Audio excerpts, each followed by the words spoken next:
Well, what an extraordinary day in Parliament. It's been capped off with the dramatic resignation of disgraced Speaker Peter Slipper. After narrowly surviving a vote during a heated question time, Mr Slipper returned to the House of Reps last night with his own bombshell. So I leave this position without rancour, with a great deal of sadness, and more importantly, with a great deal of regret, because I believe that given the controversy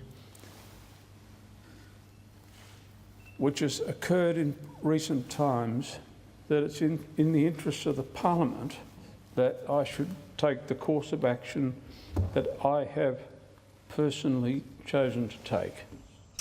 Well, Mr Slipper will stay on as the member for the Queensland seat of Fisher. Seven's political editor Mark Riley joins us now. Riles, good morning to you. So it all happened pretty late last night. It was a really dramatic ending, wasn't it, to a dramatic day, capped off by the election of Mr Slipper's replacement. Yeah, in a dramatic parliament that just keeps tossing up weird and dramatic events, Mel.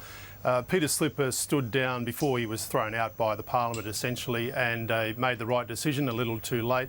His position was absolutely untenable after those disgraceful comments he made to his staffer, James Ashby, that have surfaced in that sexual harassment case. Mr Slipper apologised unreservedly yesterday and said that he believed they were private remarks, but they're not any longer, and his position as Speaker was untenable.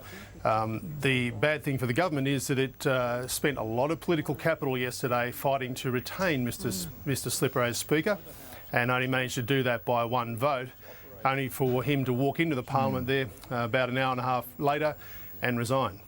Crazy situation. He seems quite an interesting bloke. Do you reckon, what's the reaction this morning to the resignation? Does the squabbles earlier in the day, are they being overshadowed by this?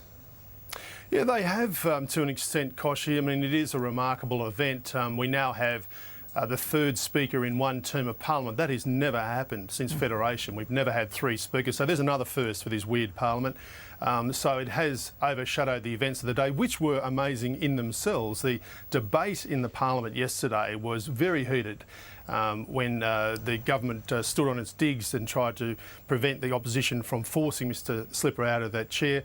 Julia Gillard was as fired up as I've seen her yelling across the chamber at Tony Abbott, accusing him outright of sexism, misogyny, going through all sorts of events, comments that he's made, his appearance at those anti-carbon tax rallies and so forth. So that was the story up until the time that Peter Slipper resigned from the speakership. So the reaction today is people are just sifting through the mess of last night, and I think dealing with another moment that brings another feeling of distaste generally about the Parliament in general.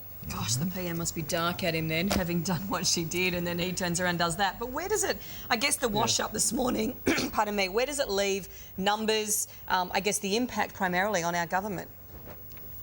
Yeah, well, the numbers don't really change for the short term, Mel, because Anna Burke from Labor is now elected as the Speaker, the second woman Speaker of the House after Joan Childs. So she loses the vote on the floor, but Peter Slipper goes back into the Parliament. He voted last night on the election of the new Speaker. So we suspect that he will vote with the government for as long as he stays in the Parliament, but that's the unknown. I mean, he's obviously very rattled, very emotional. Will he stay in the Parliament? Will he force a by-election? If he does, that will cause all sorts of distress for the government, because that could lead to the whole show falling over. Brett, Mark, or rather, do you think they'll get back to running the country today? No.